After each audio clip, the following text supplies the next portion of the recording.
नमस्कार, स्वागत है आपका राजस्थान की खबरों में। मैं हूं आपके साथ सुमन पाल। बुलेटिन की शुरुआत करते हैं बड़ी खबरों के साथ। राजस्थान में इन दिनों बिजली संकट के चलते शहरी क्षेत्रों में 1 से 4 घंटे की कटौती हो रही है और वहीं ग्रामीण क्षेत्रों में तो 8 घंटे तक की कटौती हो रही है। बिजली संकट के मद्देनजर मुख्यमंत्री अशोक गहलोत ने लोगों से बिजली बचाने की अपील भी की है।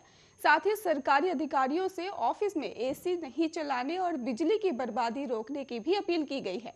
लेकिन सवाई माधोपुर जिला प्रशासन के सामने मुख्यमंत्री की अपील बेअसर होती दिखाई दे रही है। सवाई माधोपुर जिला प्रशासन बिजली बचाने के लिए बिल्कुल भी गंभीर नहीं दिखाई दे रहा है।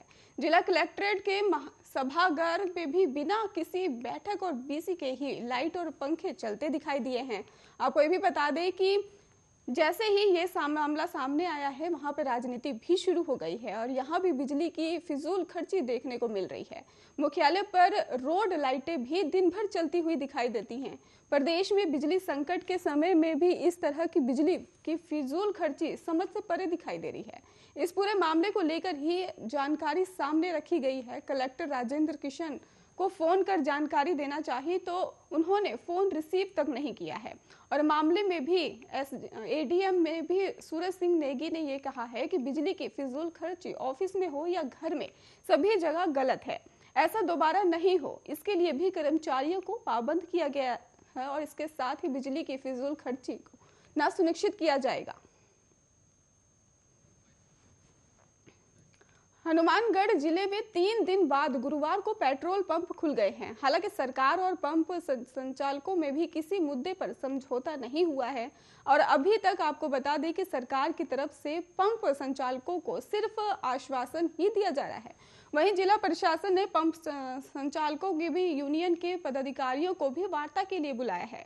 गौरतलब है कि पंप संचालकों ने सोमवार को अनिश्चितकालीन हड़ताल की घोषणा की थी, जो 3 दिन जारी रही थी। अब हड़ताल खत्म होने से ही पेट्रोल पंप के लिए भटक रहे हैं। आमजन को राहत मिलने की उम्मीद है। पेट्रोल पंप संचालकों में भी आपसी जो विरोध है वो हड़ताल खत्म होने की मुख्य भूमिका की वजह बना हुआ है और हड़ताल देशव्यापी थी, लेकिन मुख्य समस्याएं सीमावर्ती जिलों की ही थी। इस कारण ही कई जिलों में पहले दिन ही फूट नजर आ रही है। वहीं बीकानेर में भी मंगलवार को ही पंप खुलने के बाद से ही समाचार आने लगे थे। वहीं बुधवार को श्रीगंगानगर में भी हड़ताल खत्म होने की सूचना सामने आई थी। जिला प्रशासन की ओर से भी पंप संचालकों का हड़ताल खत्म करने का दबाव बनाया जा रहा था और बुधवार को ही पंप संचालकों ने अपना पक्ष जो है वो स्पष्ट कर प्रयास किया है, लेकिन बात नहीं बनी है। आखिरकार हड़ताल खत्म हो गई है और पंप संचालकों की मांगे कि भी प्रदेश में वेट और सेस की कटौती कर रेट पड़ोसी और राज्यों के बराबर किए जाएं और पड़ोसी राज्यों में भी डीजल पेट्रोल की तस्करी पर प्रभावी तरीके से रोक लगे और प्रदेश में बायोडीजल और ऐसे अन्य पदार्थों की भी बिक्री पर रोक लगाई जाए।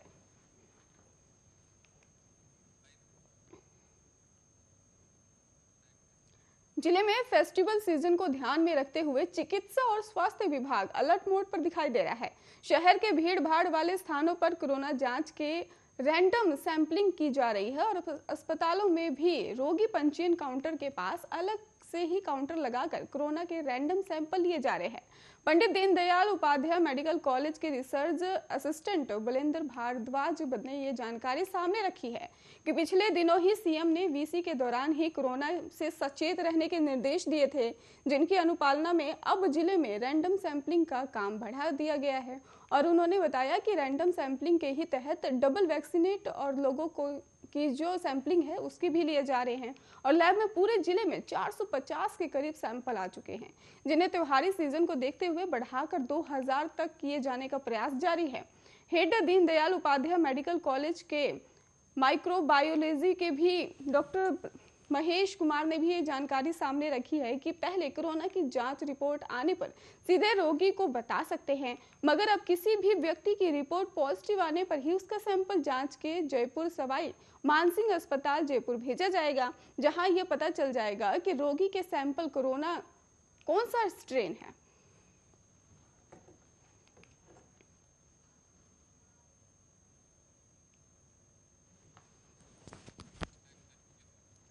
गहलोत सरकार के खिलाफ बीजेपी गुरुवार से ही हल्ला बोल आंदोलन की शुरुआत कर दी चुकी है और प्रदेश के सभी उत्तराखंड मुख्यालयों पर बीजेपी नेता और कार्यकर्ता धरना प्रदर्शन कर रहे हैं।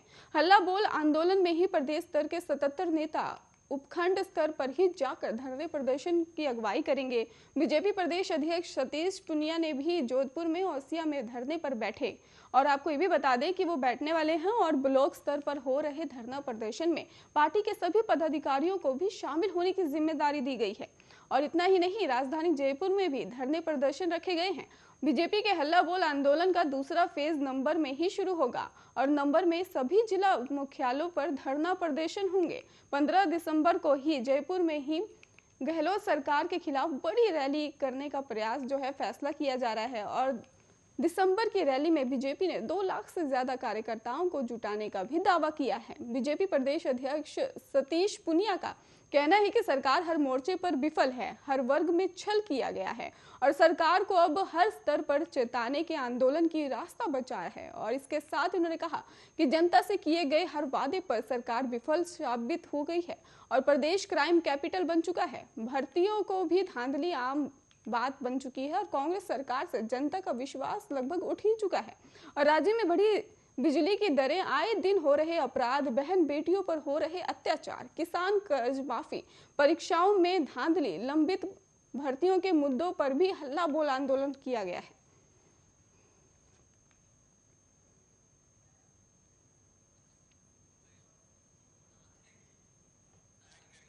नागौर में मामा भांजे की दुल्हन शादी में 15 दिन बाद ही रुपए और जेवरात लेकर फरार हो गई है और घटना 1 महीने पहले की बताई जा रही है। परिवार दोनों बहुओं को घर लाने के लिए मान मनुहार करता रहा, बात नहीं बनी तो मामला थाने तक पहुंच गया। 18 अगस्त को एक एग्रीमेंट के बाद दोनों की शादी हुई थी। नागौर जिले के जावरा गांव में ही रामदयाल की आटा चक्की है, जबकि दीपेश प्रतियोगी परीक्षा की तैयारी कर रहा था और दोनों की शादी दीपावली रमा नाम की महिलाओं से ही हुई थी और दोनों नागपुर की रहने वाली बताई जा रही हैं। परिवार को शादी के बाद से ही इन दोनों दुल्हनों पर शक होने लगा था। पतियों ने दोनों को नए मोबाइल दिलवाए और उसमें एक क्लोनिंग ऐप डाउनलोड कर दिया और ये एक ऐसा ऐप था जिसने जरिए ही दोनों बहनों के कॉल डिटेल समेत मैसेज और दूसरी जानकारी इनके मोबाइल पर आ जाती थी। लेकिन दोनों इतनी शातिर निकली कि चकमा देकर रात 2 बजे फरार हो गई। अपनी अपनी दुल्हन की जासूसी के लिए दोनों मामा भांजे ने इन्हें नया मोबाइल और सिम दिलवाई थी।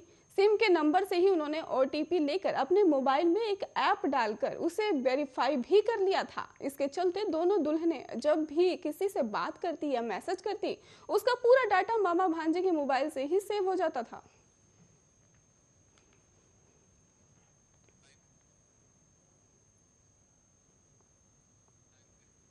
राजस्थान सरकार दिवाली बाद प्रदेश में बम्पर भर्ती प्रक्रिया जो है वो शुरू करने जा रही है। प्रदेश में 29,000 से ज्यादा पदों के लिए भर्ती होगी। इनमें कंप्यूटर और ग्रेड 2 शिक्षक, प्रयोगशाला सहायता समेत 8 कैडर के करीब 29,000 पदों पर दिसंबर में ही भर्ती कार्यक्रम जारी कर तैयारी की जा रही है। आपको ये भी बता दें कि राजस्थान में कांग्रेस सरकार ने शिक्षा विभाग में करीब 60,000 नई भर्तियों का वादा किया है। इनमें से 31,000 ग्रेड 3 शिक्षकों के पदों पर 26 सितंबर तक को परीक्षा का आयोजन हो चुका है।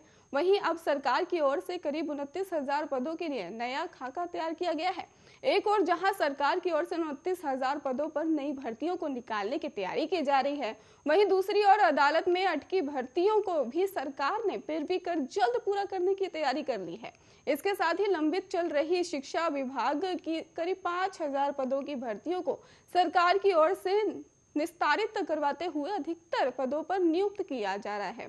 और वहीं पर आपको ये भी बता दें कि 627 शारीरिक शिक्षक और वरिष्ठ अध्यापकों को भी जल्द ही नौकरी देने की तैयारी की जा रही है। ऐसे में सरकारी नौकरी की चाहत रखने वाले युवाओं को आने वाले वक्त में राहत मिल सकती है। और शिक्षा मंत्री गोविंद सिंह डोटासरा ने भी कहा है कि सरकार जनता से किए गए वादे में अनुरूप काम कर रही है। इसके तहत 31 शिक्षकों के पद जहां हाल ही में भर्ती परीक्षा का आयोजन किया गया था, अगले कुछ दिनों में ही शिक्षा विभाग में लगभग 29,000 पदों पर नई भर्ती प्रक्रिया शुरू की जाएगी, ताकि प्रदेश के युवाओं को राजस्थान में ही रोजगार मुहैया कराया जा सके।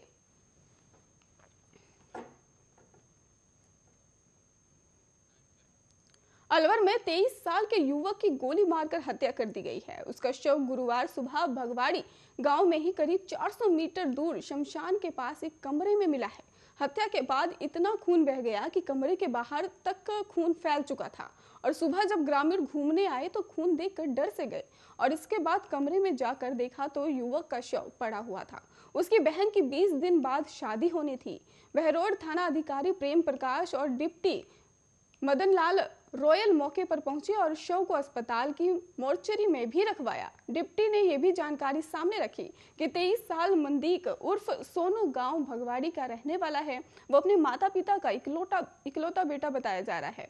वहीं पर प्रारंभिक जांच में सामने आया कि मनदीप के साथ ही गुरुवार की रात को ही 2 युवक गए हुए थे और घर में बहन की देव उठनी 11 को ही शादी थी। और पुलिस ने यह भी जानकारी सामने रखी है कि मनदीप का मोबाइल भी नहीं मिल रहा था और उसके पिता ने यह भी जानकारी सामने रखी कि बेटा गुरुवार शाम को घर आया था। उसके बाद उसने घर में आए 2 युवकों के साथ वो निकल गया था और देर रात वो नहीं लौटा तो परिजनों ने आसपास के लोगों से पूछताछ शुरू कर दी। इस पर ग्रामीणों ने यह भी जानकारी रखी सामने कि मनदीप खंडकर जो है मकान में बैठा हुआ था। परिजन ये सोचकर निश्चित हो गए कि वो लौट आएगा, लेकिन सुबह खबर मिली कि शमशान घाट पर बने एक कमरे में ही उसका शव पड़ा हुआ है। पुलिस और परिजन मौके पर पहुंचे तो उसके सिर में गोली लगी हुई थी। कमरे में खून ही खून दिखाई दे रहा था और पुलिस ने बताया कि प्रारंभिक तौर पर हत्या का मामला सामने आ रहा है और मौके से ही संदीप का मोबाइल भी गायब है। परिजनों की रिपोर्ट पर ही पुलिस ने हत्या का मामला दर्ज कर जांच शुरू कर दी है।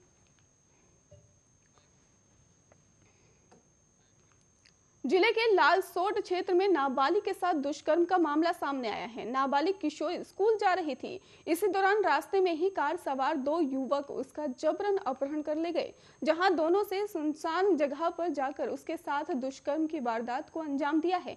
इसके बाद नाबालिग को रास्ते में ही छोड़कर फरार भी हो गए। पुलिस ने मामला दर्ज कर जांच शुरू कर दी है और पीड़ित परिजनों के साथ देर रात पुलिस थाने में FIR दर्ज कराने पहुंची नाबालिग ने यह भी पुलिस को जानकारी दी है कि वो क्लास 10वीं में पढ़ती है और सुबह 10:30 बजे वो घर से स्कूल जा रही थी और उसी समय गाड़ी में 2 युवकों ने उसको जबरन रास्ते से ही अपहरण कर लिया था और मोरेल डैम पर ले गए। वहां पर दुष्कर्म की वारदात को अंजाम दिया। पुलिस ने चेतराम सहित अन्य एक युवक को खिलाफ जो है नामजद मामला दर्ज कर लिया है और आगे की जांच फिलहाल कर रही है। वहीं पीड़ित का भी मेडिकल करवाया जा रहा है। बयान दर्ज करने की कार्रवाई की जा रही है और नामजद आरोपियों की गिरफ्तारी के लिए भी पुलिस टीम बना दी गई है। आरोपियों को जल्द ही गिरफ्तार कर लिया जाएगा।